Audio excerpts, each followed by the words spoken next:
Kalau kalian ngerti cara ini, gue jamin order lu bisa makin banyak tanpa lu ngeluarin banyak duit. Kok bisa sih? Ya, jadi gini. Yang banyak orang nggak sadar adalah kadang kita terlalu fokus buat, kalau jualan ramai itu, lu tuh harus bawa banyak orang terus loh. Alias kita fokus banget di traffic.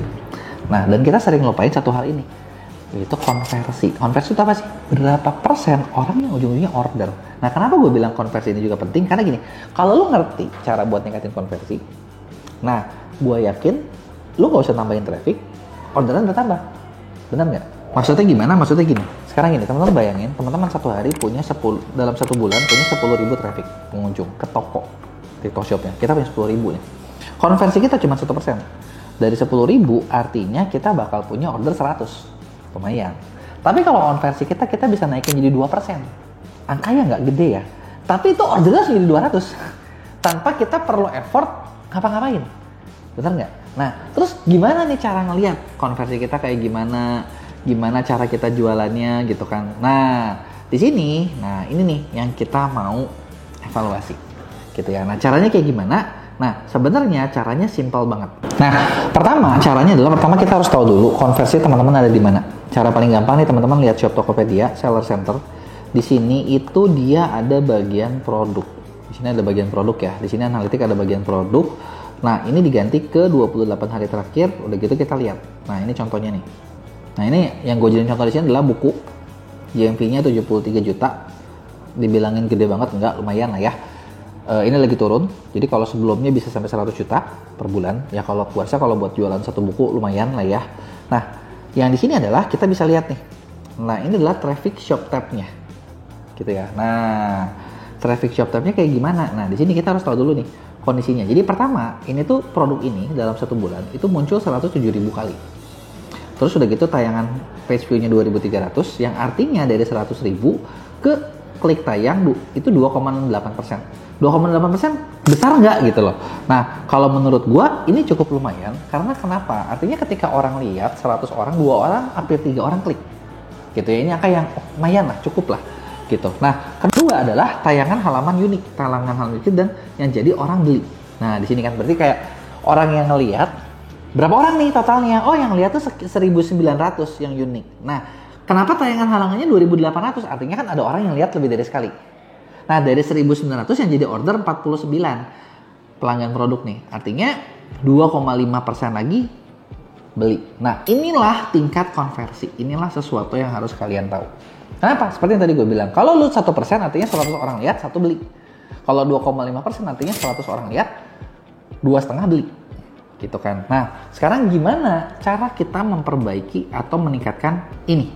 Gitu ya. Nah, buat ningkatin, sebenarnya caranya adalah pertama gini, konversi itu bakal sejalan dengan satu, posisi kita muncul.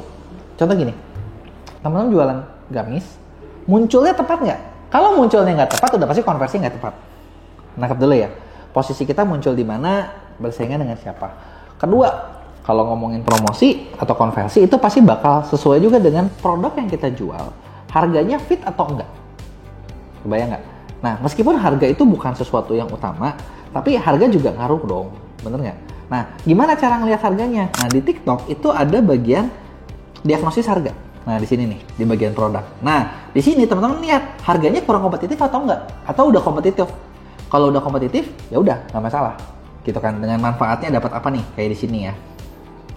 Nah, terus udah gitu, yang ketiga sebenarnya, kita perlu lihat lagi nih, kalau ngomongin konversi, produk yang kita jual, itu sesuai nggak sama kebutuhan market?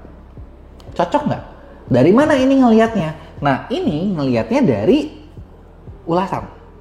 Gitu kan. Dengan kita lihat ulasan kita oke nggak ya? Dibandingin sama kompetitor bagus nggak ya? Nah, sebenarnya ketika ngelihat evaluasi, ini kan review 480, 430 bintang 5, biasanya gue nggak akan terlalu peduli dengan bintang 5, karena kalau bintang 5 berarti kan bagus. Yang kita pengen cek adalah, kalau orang yang nggak puas, kira-kira nggak puasnya kenapa?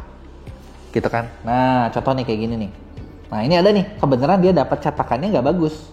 Gitu kan. Nah, ini udah langsung. Ini kita langsung handle biar nggak terjadi lagi. Gitu kan. Nah, ini ada lagi nih, judul overclaim gitu kan. Judul overclaim kan sebenarnya ujung-ujungnya jualan kelas sebenarnya. Nah, ini juga user yang ini nggak ngerti nih tentang ininya. Karena sebenarnya dia dikasih aksesnya, cuman dia nggak tahu gitu kan. Ada lagi nih kan yang pesanan buku udah sampai oke, kasih bintang 2, gue nggak ngerti juga kenapa. Tapi intinya adalah ketika misalnya teman-teman lihat, coba lihat kenapa yang bikin orang ada yang ngasih bintang 1 ataupun bintang 2. Karena dengan cara seperti ini, kita tahu nih jadinya mana yang lagi ada masalahnya gitu kan. Kalau yang ada masalah kita tahu kenapa, dan kalau masalah itu mungkin cuman kayak 1-2 orang atau misalnya kecil sekali dibandingin yang lain yang ngasih bagus, artinya itu nggak ada masalah. Karena memang kita susah buat sulit banget buat memuaskan semua orang gitu ya. Jadi yang tadi adalah yang pertama tadi kita udah cek adalah sekarang kita secara konversinya berapa, terus kita cek lagi harganya kompetitif atau enggak, kita cek lagi value-nya dari ulasan, feedback-nya orang seperti apa gitu kan. Nah, kemudian kita bisa ngeliat dari mana lagi nih. Nah, kita bisa ngeliat hal-hal untuk tingkatin konversi itu sebenarnya ada di bagian produknya secara umum. Nah, produk secara umum seperti apa nih? Nah, produk secara umum, contoh gini, kita lihat lagi di sini ya, contohnya ya. Ini produknya.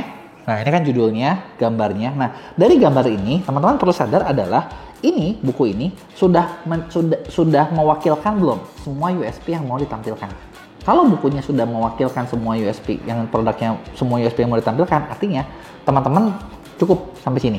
Tapi kalau misalnya teman-teman itu nggak cukup gitu ya, kalau teman-teman itu nggak cukup ya berarti nggak dapat gitu kan. Nah, terus udah gitu kedua, nah kita lihat deskripsinya. Nah, di deskripsi jelas nggak nih? Contoh kayak produk itu tuh kayak detailnya seperti apa, deskripsinya seperti apa, ada nggak story yang terkandung di dalam si ininya, ada nggak videonya gitu kan. Nah, ini adalah hal-hal basic yang nentuin apakah orang mau beli atau nggak, sesuai nggak dengan targetnya. Kalau sesuai, selamat, artinya konversi teman-teman bisa terjaga. Tapi kalau tidak sesuai, ya artinya ya ini nggak dapat. Kebayang nggak poinnya? Nah, itu dia tadi 4 hal yang bakal mempengaruhi konversi dari teman-teman gitu ya. Mulai dari basic kita lihat produknya sendiri, kita lihat dari kacamata awam. Yang kedua, kita lihat lagi value-nya dapat atau enggak. Ketiga, kita lihat feedback-nya.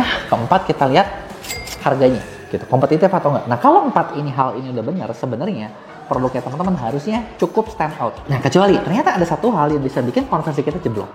Penasaran nggak apa? Buat yang penasaran, coba lo tulis di komen, nanti kalau rame gue bikinin videonya.